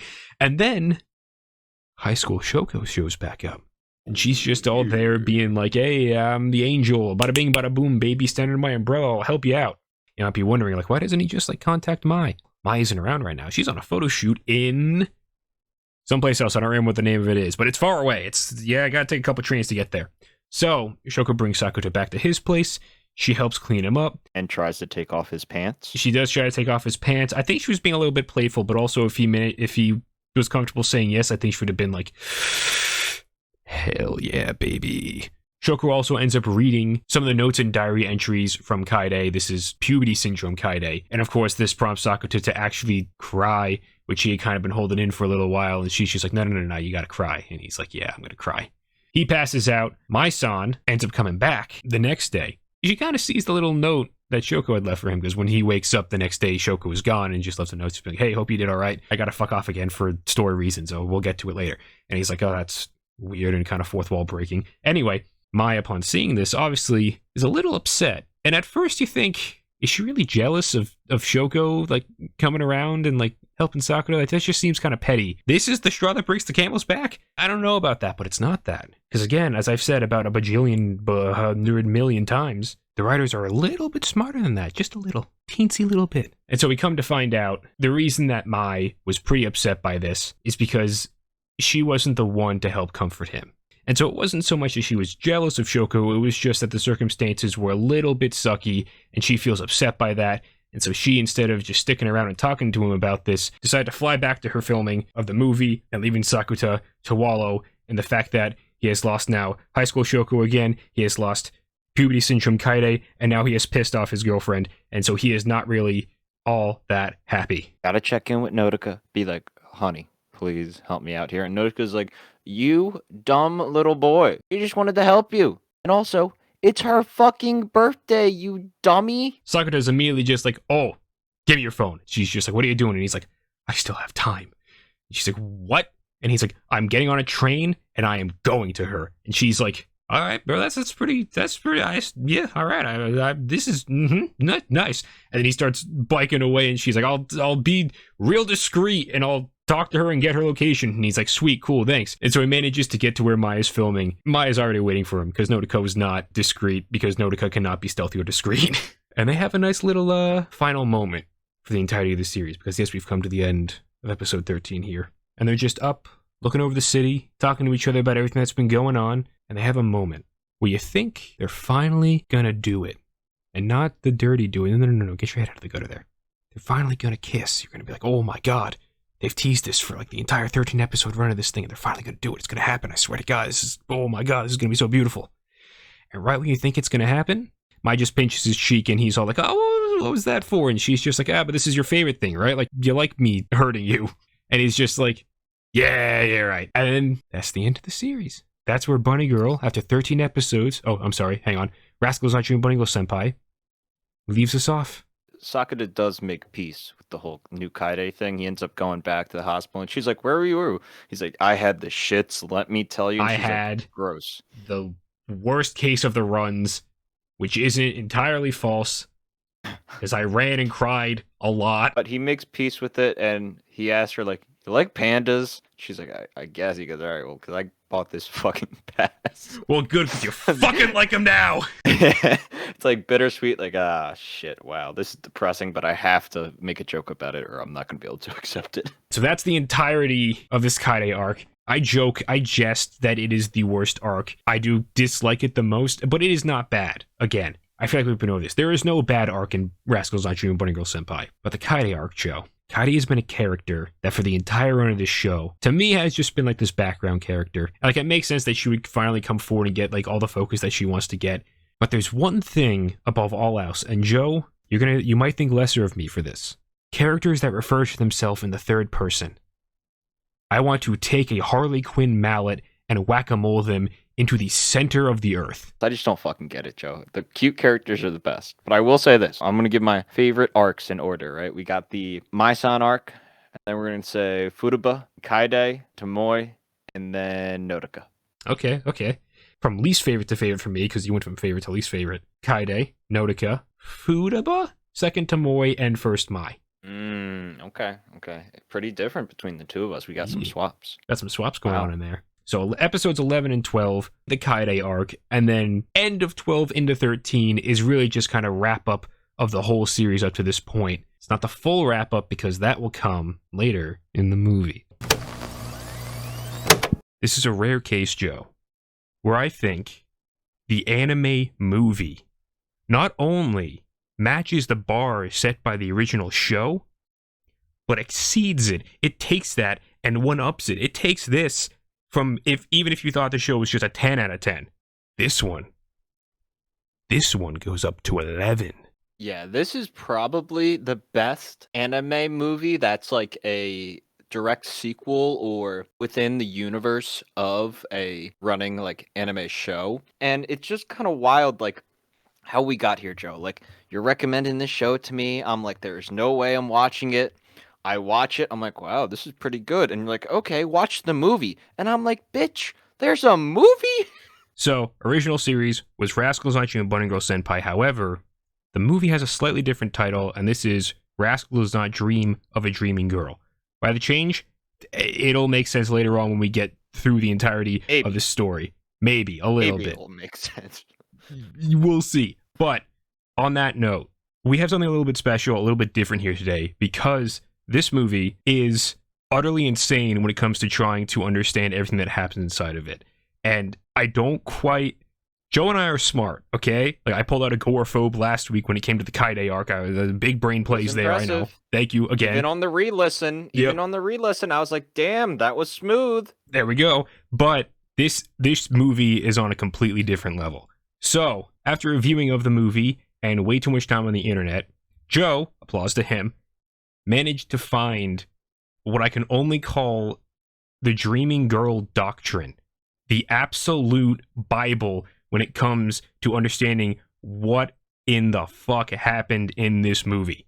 So, big shout out to Reddit user Rizzo2147, because this thing, it is a, hang on, let me get the exact count right. It is a 58 paragraph Reddit thread that describes in detail and in order what happens in this movie, with annotations to other Reddit threads and YouTube videos and other stuff. Like, it's the level of detail this person goes into in breaking this stuff down. Mwah, chef's kiss. Thank you very much. We will now be utilizing it to help explain the insanity of this movie. We're going to do our best. We're going to walk through the Reddit thread. There is a YouTube video that helps a little bit, but it's a little still confusing. I think the Reddit thread is more, I guess, really extensive, just covers everything. So we're going to go through it. Joe and I are going to chirp in some of our favorite parts. Really just one thing that we need to set up when we are talking about Shoko. That is referring to the adult college student version. And when we're talking about Makinahara, we're talking about the child 7th grade, like middle schooler. And really, that's what it's going to be. We're going to be losing our minds. Hopefully I'm drunk by the end of this with some bourbon and I'm just slurring my words and crying about my son. No spoilers, nothing. But are you ready, Joe? I am absolutely ready. Buckle in, everyone, because we're about to take off and it's not going to slow down for a long, long time. So, paragraph 1, flashback, beginning of the movie. 4th grade Makinahara doesn't know what to put on her future plans paper. The only things on it are to graduate elementary and middle school. Okay? That's the setup. That's the basic shit. 2. Makinahara is learning how to groom her cat Aight with Sakuta. She thanks him for taking care of her for so long and promises to bring her home once she gets permission from her parents. Got it? Good. Paragraph 3. That night, Shoko shows up at Sakuta's place. Remember, Shoko is the older version. While Mai's preparing dinner for him and Kaede, Mai asks Sakuta why she's here. None of them really know what's going on. There's a humorous moment where Mai goes to answer the door, but she steals the knife. Bada bing, bada boom, we got that. Paragraph 4. Mai asks Shoko about her relationship with Makinahara. So she lies about her and Makinahara being the exact person, and that her adolescent syndrome is that she turns older at random times. She says they're both her, and she just becomes older from time to time. This, as we come to find out later in the movie, is a blatant fucking lie. But we'll get to that in a little bit. 5. Shoko starts living with Sakuta due to not having anywhere else to go. Maya is not happy about this. Sakuta goes outside and calls Futaba from a payphone. None of this really matters. They just agree to talk about it later on the next day. Number 6. The next day, Sakuta meets with Makinahara during Kaede's checkup at the hospital. Now, this is little one. She tells Sakuta about her heart disease and how uncomfortable she is with her parents pampering her, since they say yes whenever she asks for anything, which is the reason she hasn't gotten the cat from Sakuta's place yet. Sakuta tells her not to worry about it and let them keep on pampering her because that's what loving parents will do, and they want to do that as long as she's alive. Anyway, paragraph 7. The next day, Sakuta goes to a cafe to talk with Futaba, who immediately calls him a two-timer and a rascal. They visit Makinahara and find her future plans paper, except now it has some of her dreams past middle school on it, with most of them mentioning a boyfriend. Sakuta asks her about the paper, but Makinahara says that she doesn't remember writing on it. Interesting. What does this mean? We'll get to it. Paragraph 8. Sakuta grabs an organ donor card before he leaves Futaba, saying it's the least I can do for her. Won't come back in any way, shape, or form. Anyway, number 9. Futaba tells Sakura that Makinuhara's future plans paper match Shoko's actions so far. So remember, Shoko, the college version, is seemingly following the actions written out on this paper. Paragraph number 10. The next day, while Sakura and Futaba are hanging out in the science room, Futaba gets a call from Shoko. Anyway, she hands the phone over to Sakura, and it's Shoko on the other line asking him to go on a date with her under the pretense that it will help with her adolescent syndrome. Sakura is a little bit unsure about this, but he goes along with it because he's like, all right, it'll help you, and I'll tell Mai about it. Hopefully this won't affect anything between us. It doesn't, they're fine. Paragraph 11. They go around town and eventually end up at a private wedding chapel. Shoko persuades Sakura into going with her. A worker provides a tour, offering Shoko to try on a wedding dress. She refuses at first, but Sakura manages to, she's like, yeah, put it on. Oh, it looks really good. While wearing this wedding dress, though, Sakura notices the little scar that she has on her chest, insinuating that she did, in fact, get a heart transplant that saved her life. Cool. Anyway, paragraph number 12. They both leave the wedding chapel and head to the beach. Shoko tells Sakura that Kaede will go visit her grandparents on the 23rd of December. That's the other thing. This thing takes place around Christmas. And that Mai will be busy on the 24th, so she asks Sakura to go see the Enoshima illumination with her on the 24th at 6 p.m. Here is the first addendum! We both rewatched this right before doing this because we had to. Otherwise, we wouldn't be able to remember anything. Mm-hmm. This is a little incorrect because, in fact, Shoko says, because she knows Mai will have free time on the 24th. And so she offers him an ultimatum. She goes, Mai will have free time on the 24th and will want to go on a date with you. So please decide whether or not you want to go with me at 6 to the illumination or if you want to go on your date with my son. Sakura is just kind of like, what the hell is going on here? And we got to keep on going on. But again, all this will make sense. We got to get through this, Joe. 13, Mai reveals that she isn't busy on the 24th, as we already know, and asks Sakura to go see the Enoshima illumination with her at 6 p.m., just like Shoko. But Sakura changes the location to the aquarium to avoid being Shoko in the same place. Mai asks why, so Sakura mentions the new jellyfish exhibit from the train ad, and Mai accepts. Paragraph 14. Sakura visits Makinuhara in the hospital, and she breaks down about wanting to live. Sakura calms her down by promising to visit her every day. Makinuhara has a heart attack, though, and is taken to the ER, and then Sakura's scar opens up a few seconds later. He then blacks out. Paragraph 15. Sakura wakes up in the hospital next to Shoko, who explains why his scar reacts to Makinuhara's heart attack. Sakura will die in a car accident on Christmas Eve at 6 p.m. via brain damage on his way to see Mai. Sakura's heart would then be donated, it's the donation card coming into play, over to Shoko. Mai overhears this outside and asks if it's true. They all head back home to Sakura's place. So, if you didn't quite catch that, it means that the entire reason Sakura's had this scar opening up on his chest this whole time is because there have been two versions of his heart in the same place existing, and that, as we have learned from previous quantum bullshittery explanations of Futaba, is a big no-no, and that's why it keeps hurting him so much whenever Shoko appears. Cough, cough. Angel Beats reference. Anyway, paragraph 16. After Shoko, I'm gotta keep it going, Joe. Hang on, let me scroll. Oh, God. I'm really trying to blaze through this shit. Okay, paragraph 16. After Shoko heads inside, Mai asks Sakura to have a future with her. Sakura, however, is unsure how to answer at the moment. Paragraph 17. The next day, Sakura visits Makinuhara again and notices that every event that Shoko has completed is crossed out on her future plans paper, with the last event being to go on a date on the 24th with her loved one. Paragraph 18. While walking back from the hospital, Futaba joins him he explains the new developments and his imminent death to her. Futaba starts crying, saying how she is afraid of losing him and that she does not want this. Paragraph 19. Most of this isn't really relevant. Sakura brings Kaede to get a haircut. Blah, blah, blah, blah. Mai and Nodoka are there. The only thing that really matters here is that Mai tells Nodoka to go on home with Kaede because she promised Sakura something. And Sakura is kind of a little bit like, what's going on? But instead, he's just like, all right, I'll play along. And he tells Kaede, you can get home on your own. I trust you. Bada bing, bada boom, baby. All right. Paragraph 20. Mai attempts to run away with Sakura on the trains to save him. This I like a lot for reasons that we'll get into in a little bit because it mirrors a lot of what happens in the first arc.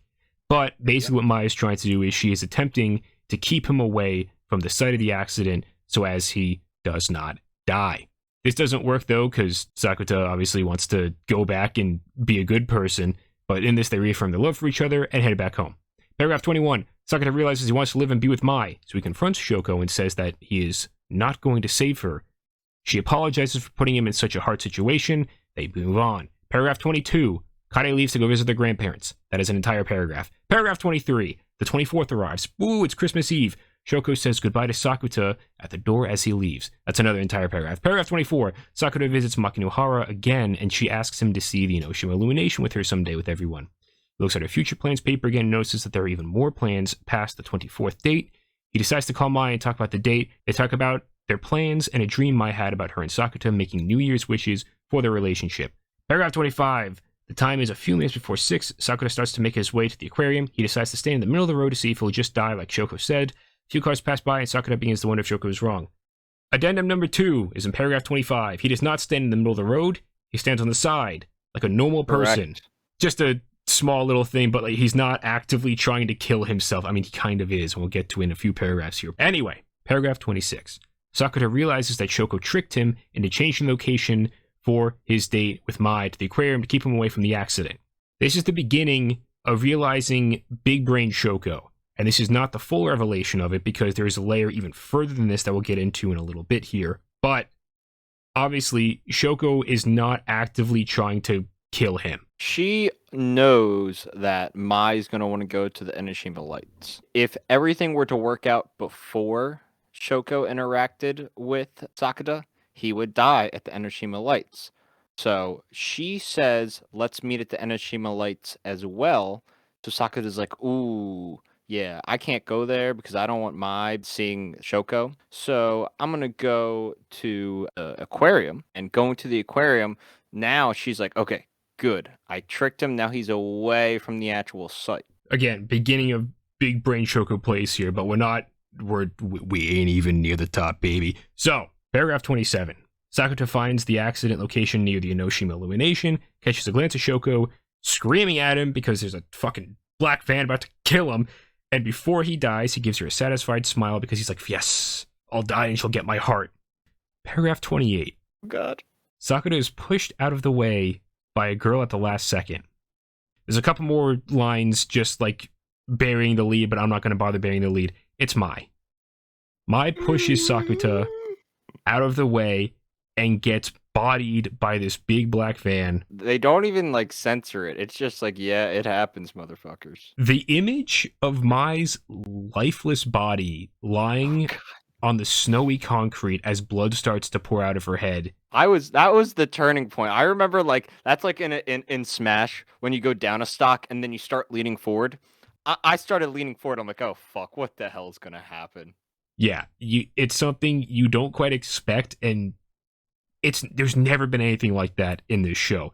There's like no hint of violence like this, so it hits, pun kind of intended, so incredibly hard when it happens that you feel like how I imagine Sakuta feels for a good long while. So, speaking of which, let's get into how Sakuta feels after getting saved by Mai and realizing she's fucking dead. Paragraph 29. Mai's mom and Nodoka both break down in front of Sakuta at the hospital. A funeral for Mai is held, but Sakuta does not attend. And I like how Rizzo just has a little thing in here that just says, Sakuta is in episode 13 depression times 1 million. We're a little over halfway through, so we only got a few more to go, and then we can kind of slow down this stupid lightning pace. But I believe God, the bourbon hurts. The bourbon, baby, come on, we got a little bit further. Paragraph 30. A few days pass and Sakuta's home phone messages go off. Also, this is a slight addendum. I don't know how long it is. From my impression, it was like the funeral happened and then it was a night and then the friends came over. I don't think it's been a few days since the funeral, but that's a small thing. Doesn't really matter that much. Anyway, paragraph 30. A few days pass and Sakuta's home phone messages go off, playing a broken down Kaede and their grandparents' voicemail on speaker. Futaba and the male friend whose name we will never know and never say because it's definitely not in this, and I'm definitely not saying it right now. Anyway, Futaba and the best friend boy bring a broken Sakuta over to Futaba's place to hide him from the reporters. Sakuta turns on the TV to see that every channel is covering Mai's death, as they would. She was a famous actress, with the last one being an interview of her talking about her love for Sakuta. He turns it off and screams, much like I did, Joe, I'm gonna fucking explode. Anyway, paragraph 31. Sakuta is confused when Shoko finds him, since he thought she was gone as well, as did we all. It is revealed that Mai also had an organ donor card, and her heart was used for Shoko's transplant instead. She tells him that Mai's death was because he doubted his future, aka not answering Mai's request from, this is paragraph 16, but it's the point where she asks him to choose her and like living happily ever after, that sort of fairy tale bullshit. Anyway, this caused Shoko's heart transplant to change. Paragraph 32, Shoko also tells Sakuta that her time travel method can work for him too. Just go along with it for a second here. I know it's quantum mechanic bullshit. We'll get to it. Allowing him to save both Mai and himself. She brings Sakuta to the school nurse's office at night and puts him to sleep in one of the beds. Paragraph 33. Sakuta time travels back to the school on December 24th. However, he's affected in a way that's similar to Mai-san, but not quite hers, because unlike Mai-san, who could still kind of interact with things, like had to touch doors and like enter stuff and do all that sort of stuff, he cannot interact with anything. He opens doors and they go out of their way to show in the animation, like even if he opens the door fades back into its closed position as to show you he's not quite on the same plane of existence as everyone else. He phases through people when he tries to touch them. No one can hear him. Even when he takes Futaba's phone later on to try and contact someone, he can't use it. So he needs to find someone who can actively perceive him in order for him to finally exist on the proper plane at this current point in time, which is, of course, a couple days into the past. I told you this was going to get fucking crazy. Let's keep on going on. Chekhov's butt kicking. Chekhov's butt kicking. It's about to come back into play, baby. Oh, one final thing. Because he knows this is something similar to Mai, he's like, I guess I'll take a note out of her book, and he finds a mascot bunny suit at the school. Different type of bunny outfit than I wanted. Just a little bit, but he puts that on to try and be perceived by anyone. Paragraph 34 is just a statement being like, okay, 2 Sakutas now. We're going to have B Sakuta, aka Bunny Sakuta, and then P Sakuta, which is the past or present Sakuta, however you want to look at it, because he's a Sakuta in the past for us, but he's technically the present Sakuta because we're in his present. Again, keep moving. B Sakuta is the one who has experienced Mai's death. P Sakuta is the one who is about to. He hasn't done it yet. Keep that in mind. Paragraph 35, after spending a few hours at a mall trying to get noticed and taking off the suit's head, Bunny Sakuta is finally noticed by Tomoe. Again, Chekhov's butt kicking. That quantum entanglement comes in real handy. Joe, we should, next time I see you, we gotta kick each other in the ass. We gotta be prepared for anything, okay? Yeah, you never know, especially with 2 people both named Joe. Yeah, absolutely. Anyway, paragraph 36. Bunny Sakuta contacts Nodoka to try and stop Mai's rescue attempt. So she and one of Mai's agents, it's the same one that picks him up at the end of episode 13 at the end of the series. She's coming back. She's a recurrent character. Her name is, I don't know, let's call her Jenny. Jenny's great. Anyway, paragraph 37. Bunny Sakuta talks to Mai after crying and hugging her for a while. She says that the past/present Sakuta is too kind not to sacrifice himself and that she needs to go to stop him. Bunny Sakuta, however, is like, absolutely, you're gonna stay right here. And he manages to convince her, I will go do what needs to be done. Trust me, I figured it out. He convinces Mai to not go and save him. So then Bunny Sakuta starts heading towards Enoshima, aka the accident site. I fucking love the moment where Nodoka and Jenny, as we're calling her, leave Bunny Suit Sakuta and Mai in her dressing room. And Mai obviously already knows who it is because the past/present Sakuta called her and told her what was going on, how there's another version of him running around. But when she takes off the head of the bunny suit and he's already crying, it hit me. Oh, I know, because she was gone and this is his first time seeing her. It's his first time seeing her again because his Mai is gone. In the ground. I can't do this. It's remain strong, Joe. We're almost through this thing. We're so close, and then we can. Only 10 more paragraphs. 10 more paragraphs. Bunny Sakuta is making his way towards the crash site. Paragraph 38. Along the way, Bunny Sakuta finds Shoko near Enoshima and talks to her one last time. Paragraph 39. Bunny Sakuta puts back on the suit's head because he can't perceive himself in both ways. Otherwise, the quantum mumbo jumbo would I don't know, the fucking Langoliers will come and eat the universe or some shit. I don't know. Anyway, he just can't be perceived by himself. Bunny Sakuta saves past/present Sakuta from the accident, and then past Sakuta gets up after he's been rescued. He looks over to see who saved him, and the bunny suit is completely empty. And they have a little line later on that explains, because this doesn't explain it quite yet in the paragraph I had read, but both Bunny Sakuta and past/present Sakuta have merged. So all of his memories are in one body. It's just in past/present Sakuta now. So Bunny Sakuta is no more. All his memories are just inside of the Sakuta that has just been saved. We have successfully killed off the timeline where Mai dies. Yes. And you might be thinking, oh, that's cool. That's like the end of it, right? No. So here's the thing, Joe. We got to this point, so I feel okay in going through this. I have bullet points as to what the film conflicts are. In bullet point, there are 4 film conflicts that I was able to easily section off and identify. So the first film conflict is when Shoko shows up and Sakuta and Mai decide they want to help her try to resolve her puberty syndrome. That's what kicked off this whole thing. The second film conflict is trying to figure out how to prevent the car accident that is going to kill Sakuta. The third film conflict is how to bring Mai-san back. So we resolved all of these things now. However, there's still one more film conflict, and it's one that is going to recontextualize, and I shit you not. Viewers, listeners, whoever you are, I shit you not. This final film conflict is going to completely recontextualize the entire series all the way back to episode 1 and even before then. What the fuck does that mean? I'm about to goddamn tell you. The final film conflict is to fully resolve Shoko's adolescence syndrome.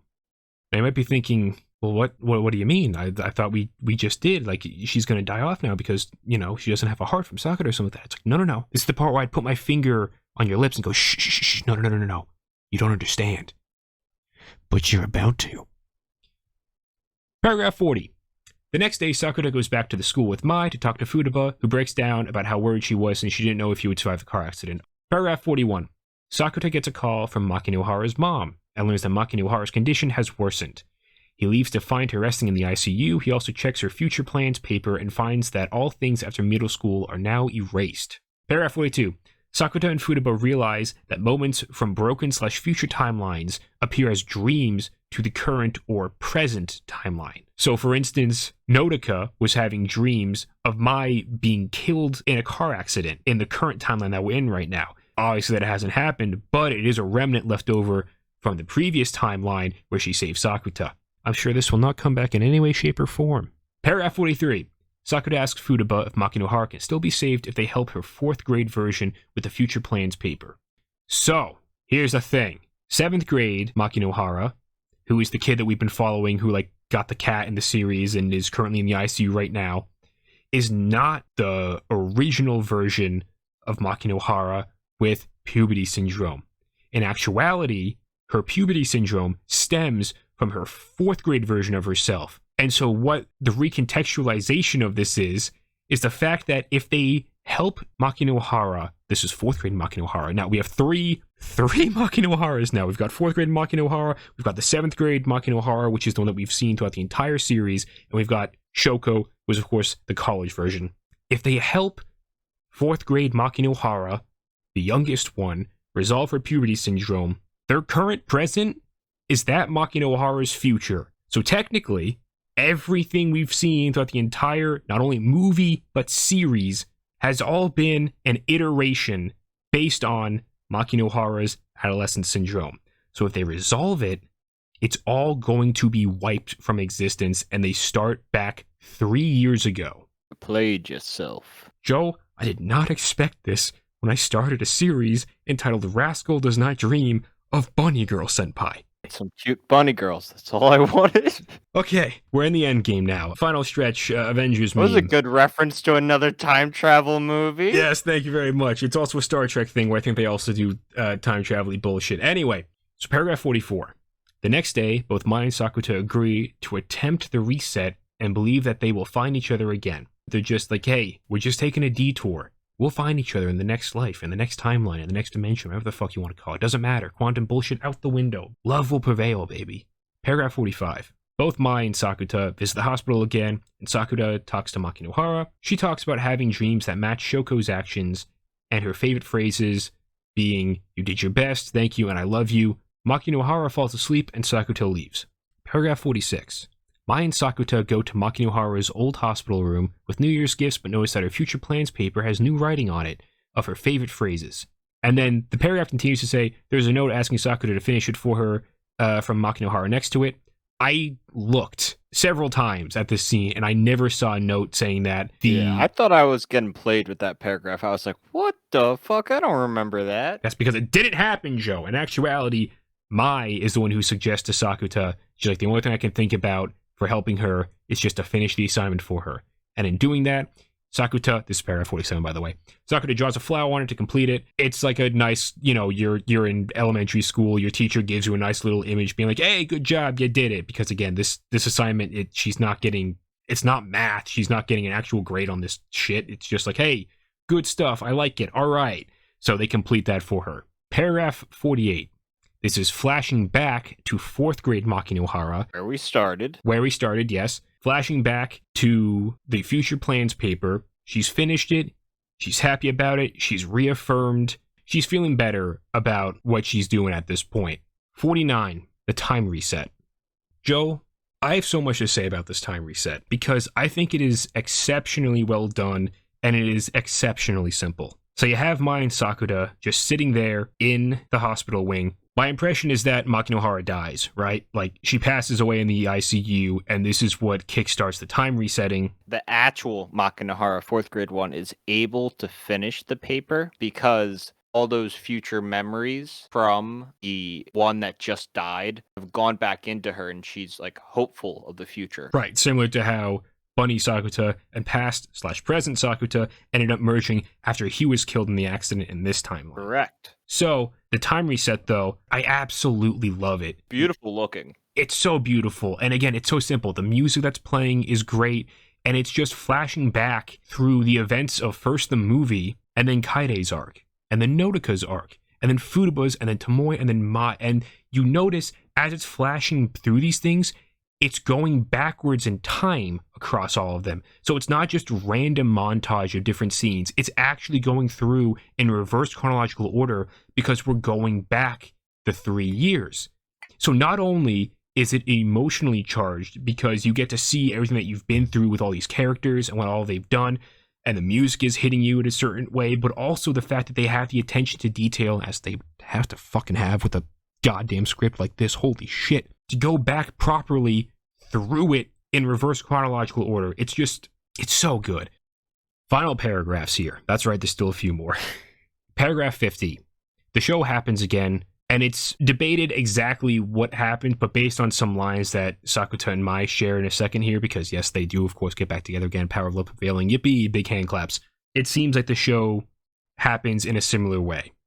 So everything that you saw in the show happens again, except a little bit differently, because now Shoko isn't there to influence Sakuta, at least not directly, as a person there. Which we'll talk about that in just a second.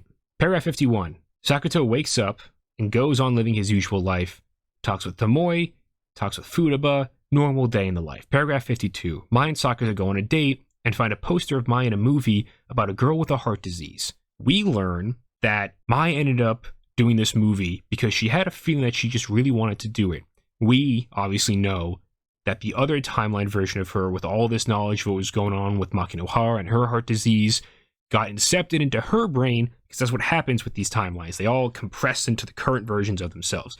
Same with Sakuta. As we find out, he donates to charities to try and help in what ways that he can. Paragraph 53, it's a commentary on all of us crying at the current movie that we're watching. Haha, fourth wall breaking. Anyway, paragraph 54. Sakuta and Mai go to the beach and find a cured Makinohara playing with her parents.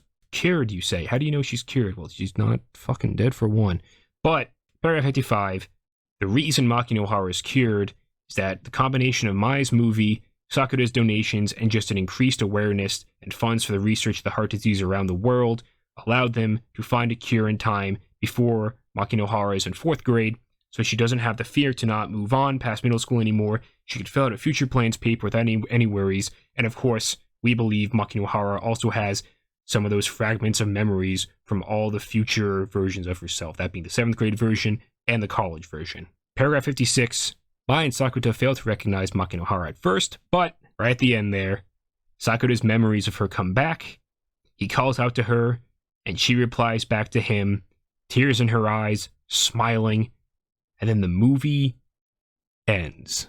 God, I'm out of bourbon. Obviously, that was a lot. But with the help of Rizzo there and the collective Rascals Does Not Dream of Bunny Girl fandom, all the other little tidbits and different research that we've done, we think we've nailed down pretty easily what's happened. I have tidbits that I want to insert here, just like funny little facts, but Joe, jump in here if you have some other shit you gotta say. I just really hope if you're somebody who has watched the actual show that you're not missing out on this, because it's phenomenal. It is a perfect ending point, which I'll discuss in a little bit here with my little tidbitty facts, but before that, I just want to go over a couple of other little details, and some of these are in like the regular show as well, but I just had nowhere else to fit them, so I'm putting them in down in here right now. So, detail number 1, Futaba wears her hair up and down after the end of her arc, which is a nice little nod to the fact that the two halves of Futaba that got split up back in her shit, after her arc, she wears the hair interchangeably. It's obviously noticeable in the show between episodes, but it's more noticeable when you're watching one continuous movie and you see her in different scenes wearing her hair differently. It's a nice touch. The bunny suit inversion is just great. I love it. The fact that the beginning of the series starts with Mai wearing the bunny suit, and then Sakuta ends up wearing a bunny suit in the movie. I just find it pretty clever, and it's funny to me. I like it a lot. But that's not where the inversions of Arc 1 end, though, because again, this movie has the train ride with both Sakuta and Mai. Again, it's a beautiful bookend, and insert George Lucas meme. It's like poetry, it rhymes, haha, very funny, big claps all the way around.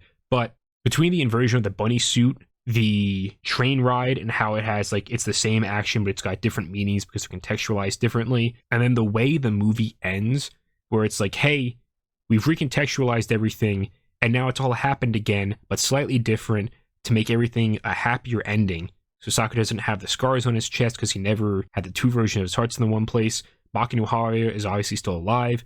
Everyone else's puberty syndromes have occurred and been dealt with. The way the movie wraps up is so full circle for the entire series that one would think this is the end of all of it. It's like, this is where the story ends. Like, you might do, like, I don't know, in between stories if you really wanted to. But going, like, further into the future, I don't understand how you would do that, nor do I think you should, because it just ends so well. Which then brings us the fact that there's a new movie releasing this year, Joe, and it's focusing on your favorite character. I know. So, like, Joe and I have experienced basically all that Bunny Girl has to offer besides the actual light novels, and I cannot wait for this movie to come out. This has been such a wild ride, and it's just, I really love this show with all my heart. I loved watching this movie and, like, forgetting half of the shit that happened. You think to yourself, yeah, it's not going to be that bad the second time. Bitch, it's worse. Am I wrapping it up? Do you have anything else you want to add on here? Bring us home. Thank you, everyone. If you have joined us on this absurd movie recontextualized journey of Rascals Does Not Dream of Bunny Girl Senpai and Rascals Does Not Dream of a Dreaming Girl. Obviously, if you couldn't tell, both of us Joes absolutely love this series. We think it's wonderful. We think it's great. So, thank you for coming with us on this insane quantum journey. And as always, we'll love you, we'll leave you, and goodbye.